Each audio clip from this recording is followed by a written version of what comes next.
सो racism वाला answer तुम देना आई थिंक। सच बताना है कि नहीं बताने पहले ये सच बताना है, हाँ झूठ नहीं बोलना।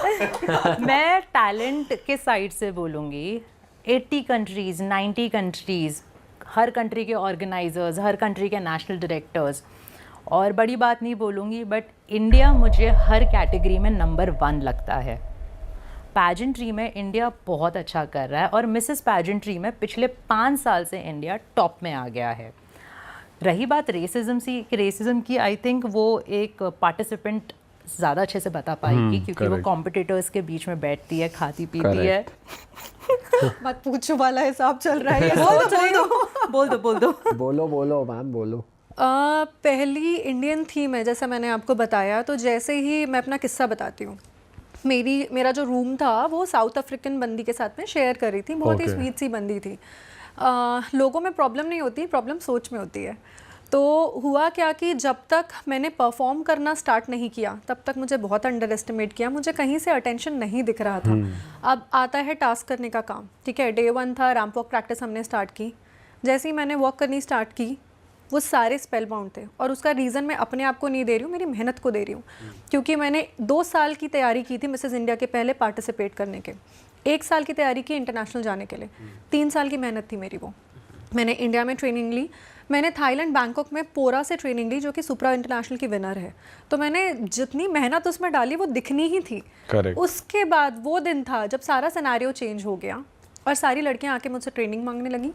रात में मैं उनको वॉक करना भी सिखाती थी। अच्छा। तो हाँ, तो आप इंडिया की अगर बात करेंगे, रेसिज्म की बात करेंगे, होता तो है, मैंने एक्सपीरियंस बहुत किया ज़्यादा होता है, बहुत ज़्यादा होता है, हल्के में लेते हैं इंडियंस को, बहुत हल्के में लेते हैं। इनफैक्ट एक चीज़ मुझे बहुत ख़राब लगी थी, हम साथ में थे, लिफ्ट के आसपास थे और थोड़ा सा कुछ टच हो गया था और जो चेहरे के एक्सप्रेशंस बदले थे कि इंडियन से छुआ गया वाला जो एक्सपीरियंस था, it was very heart breaking for me. It was very heart breaking. और मेरे मन में सिर्फ एक चीज़ आती है, ये सब जब चीज़ें होती हैं ना, हमें क्यों प्रूव करना पड़ता है कि हम बेस्ट हैं, क्योंकि हमें पता है हम बेस्ट हैं। जो मेहनत इंडियंस करते हैं इंटरनेशनल प्लेटफॉर्म्स में वो दिख रहा है।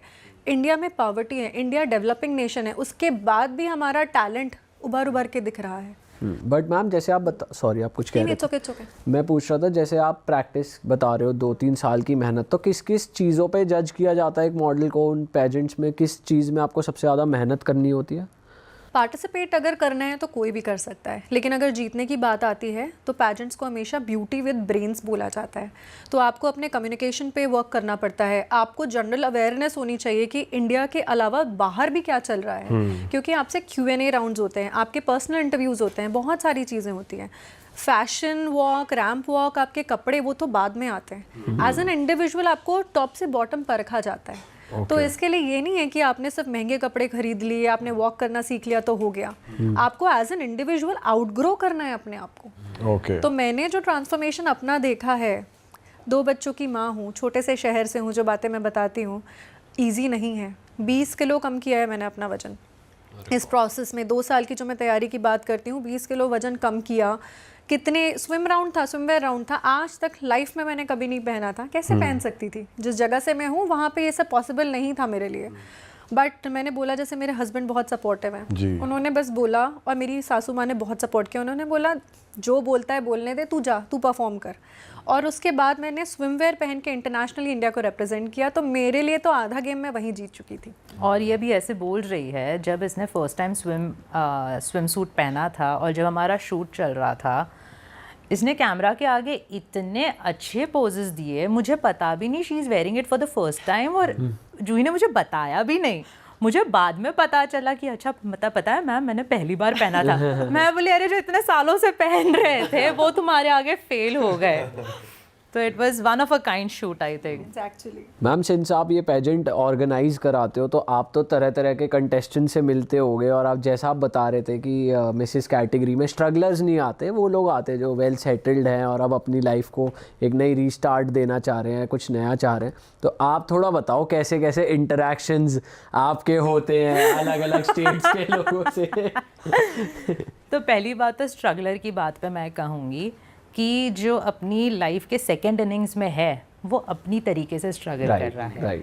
आप लोग एक स्क्रैच से स्टार्ट करते हो और आपको बहुत मेहनत करनी पड़ती है फेज़ 1 या लेग 1 क्रॉस करने के लिए। बट जब आप लेग 1 क्रॉस करने के बाद लेग 2 पे जाते हो ना, तो बहुत कुछ स्टेक पे होता है।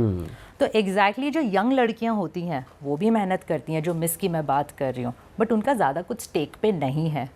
मैं इनको भी स्ट्रगलर्स बोलूँगी, क्योंकि इनका ना बहुत कुछ दाव पे लगा है। सोसाइटी क्या कहेगी, घर वाले क्या कहेंगे, पर इनके अंदर एक जुनून है, इनके अंदर एक फायर है, और इनको कोई नहीं रोक सकता। तो ये अपने आप में ही स्ट्रगलर्स हैं। They belong from a very good family, they have some have support, किसी किसी को सपोर्ट नहीं रहता है, बट समहाउ जिनको करना होता है ना, वो कर ही लेते हैं। तो मैम आप इंटरैक्शन पूछ रहा था। बेसिकली हम दिल्ली और मुंबई का कंपैरिजन जानना चाह रहे हैं। वेल अपने आप में सारे कंटेस्टेंट्स में वो डिप्लोमेटिक आंसर नहीं मैम, इसमें हमें चाहिए एकदम। मैम सच बोल दो। हाँ सच। कंटेस्टेंट्स तो देखो, सब जगह के जो कंटेस्टेंट्स होते हैं ना, उनकी अपनी अपनी खूबियाँ होती हैं। हज़ारों एप्लीकेशंस आते हैं हमारे पास, टियर 1, टियर 2, टियर 3। टियर 2 और टियर 3 के जो एप्लीकेंट्स होते हैं वो इतने ग्रूम्ड और इतने पॉलिश्ड नहीं होते हैं, बिकॉज उनको इतनी अभी तो चलो टेक्नोलॉजी की वजह से, सोशल मीडिया की वजह से सबको फैशन पता चल गया, सबको मेकअप पता चल गया, हेयर पता चल गया, पर वहाँ के लोगों में पता नहीं अलग ही टैलेंट होता है। मेरे को वो समझा नहीं, पानी में है या क्या है। अभी एक छत्तीसगढ़ की लड़की और एक बम्बई की लड़की, छत्तीसगढ़ की लड़की मार देगी, मतलब वो तो इंटरनेशनल स्टेज पे भी मात दे देगी, वो कहीं पे भी उसको भेजो नेशनल स्टेज पे भी वो अपना परफॉर्मेंस दिखा कर आएगी। जहाँ तक हम बॉम्बे और दिल्ली की बात करें, ये दो बहुत ही ज़्यादा टॉप नॉच एफ्लुएंट सिटीज़ हैं। बॉम्बे के जो लोग होते हैं, आई थिंक वो कितने भी अच्छी फैमिली से हों, वो बहुत सिंपल रहना प्रेफर करते हैं। 100 करोड़ के घर से हैं या फिर कितने भी बड़े बैकग्राउंड से हैं, नॉर्मल है उनको हाँ नॉर्मल टी शर्ट जीन्स में रहेंगे या फिर नॉर्मल सलवार कुर्ती में आएंगे।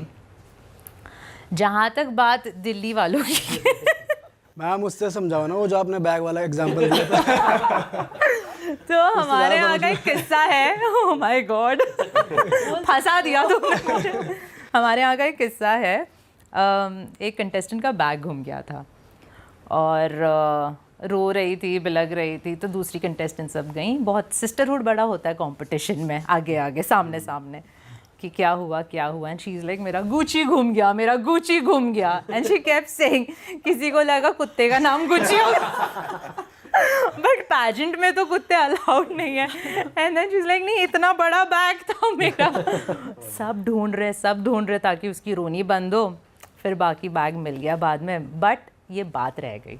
सो this is how, and they are loaded with brands top to bottom. I think they decked up to show of.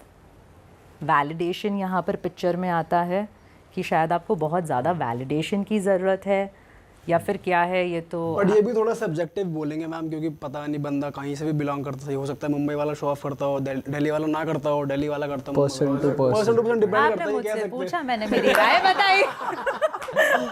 बड़े गुची वाली आपको याद आ गया हम दिल्ली से हो बट गुची वाला इंसिडेंट फनी था। अच्छा तो मुंबई के थे।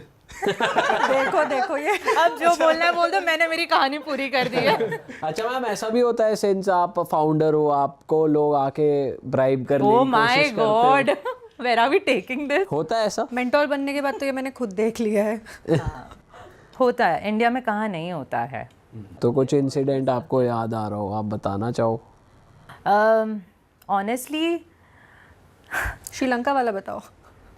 श्रीलंका, 2 इंसिडेंट हैं। एक इंसिडेंट ऐसा है जो 2022 का है, कोविड के टाइम का है, आई थिंक 21 या 22 का है, जब मुझे एक सोर्स के थ्रू ऑफ़र आया कि ये फीमेल को हमें जिताना है करके।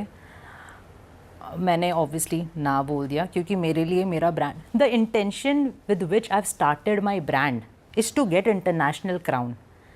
अगर हम किसी को भी उठा के जिता देंगे तो इंटरनेशनल क्राउन कभी इंडिया में नहीं आती।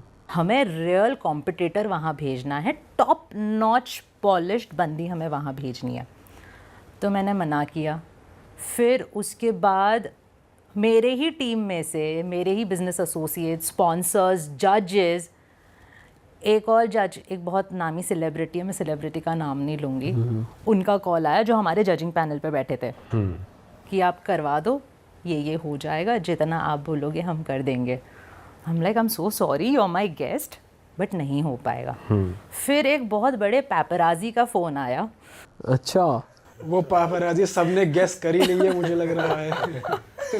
जो हमारी, देखो सब लोग अपना काम कर रहे थे, Correct. उनको ऐसा लगा कि अगर इनको करना है, उनको करना है, हम मिला देते हैं बाद में। मैंने बोला, and he is a very good friend of mind, मैंने बोला आ चुके हैं फ़ोन, नहीं करना है। और फिर ऐसी नौबत आ गई कि फिनाले स्टार्ट होने के लिए 1.5 घंटा था और मैं लिटरली छुपती फिर रही थी कि पता नहीं कौन कहाँ से मिल जाए, कुछ बोल दे, और फिर मैं कैसे मुंह पे मना करूँ, क्योंकि कौन कौन से स्टेटस से आ रहा है मुझे पता नहीं। सही बात है।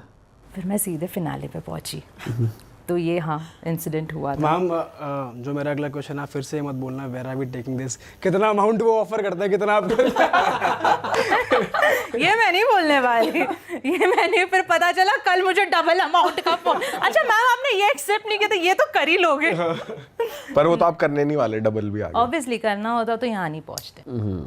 यहाँ आपके साथ बैठे हैं एक मकसद के साथ, एक इंटेंशन के साथ, क्योंकि बुलंदी आवाज़ में। बट मैम जैसे हम बड़े बड़े इंटरनेशनल मॉडलिंग इवेंट्स के बारे में सुनते हैं, जैसे कि मिलान फैशन वीक हो गया या कान्स हो गया, तो उसके बारे में थोड़ा आप बता सकते हो कि एक्चुअल रियलिटी क्या है, अगर आपको थोड़ा बहुत पता है इसके बारे में?